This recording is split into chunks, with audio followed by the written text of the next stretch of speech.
Is it time to mandate the wearing of masks across the country? Oh, I definitely long overdue for that. And my understanding that the Centers for Disease Control has recommended the use of masks, but not required it because they don't want to offend the president. That was House Speaker Nancy Pelosi, and she is among the Democratic leaders now calling for face masks to be mandatory in public as the U.S. sees a surge in new coronavirus cases. But is it legal for the government to require them? What an interesting question. Let's bring in Judge Andrew Napolitano, Fox News senior judicial analyst and host of the Liberty File on Fox Nation. Thank you for coming back to join us again on this show. So what's the bottom line? Sure. Can they do that? Is it legal?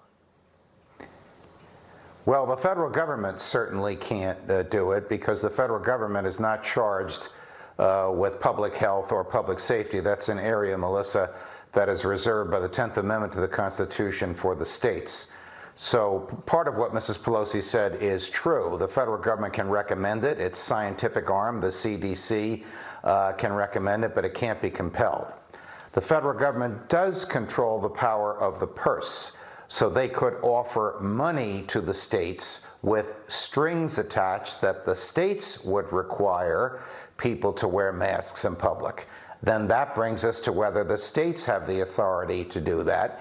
And the answer again is no.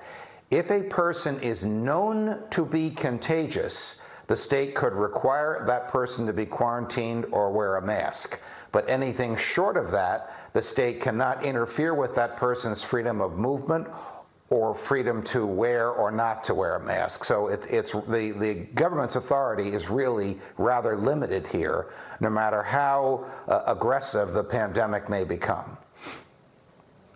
But how is it possible that there can be a law that requires you to wear a seatbelt but not a mask? To me, it seems like kind of a similar thing. A good question. Well, when you're driving a car, you're on a government property, and the government can condition your operation of your vehicle because it's a deadly weapon if improperly used for you or somebody else when you're on government property. So let me modify slightly what I just said. The federal government could compel wearing masks on federal property, a military facility, the post office, government buildings. And the state government could compel wearing masks on state property, the DMV, state colleges, things like that. But on property that the government doesn't own, the feds have no authority to compel wearing the masks, and the states can only compel it when people are sick. So you can tell where I'm going to go from here. Couldn't the mayor say that we have to wear face masks on the sidewalk? I mean, couldn't we, if you're out in a public space, you have to have a mask on?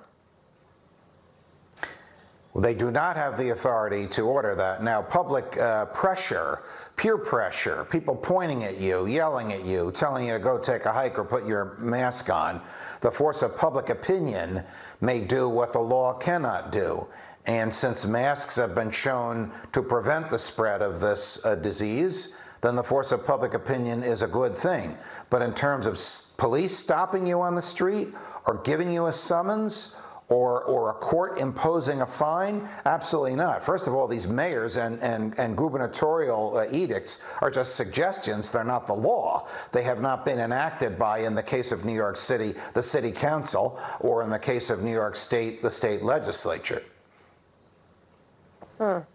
Interesting. Judge Andrew Napolitano, thank you for your time. We appreciate it.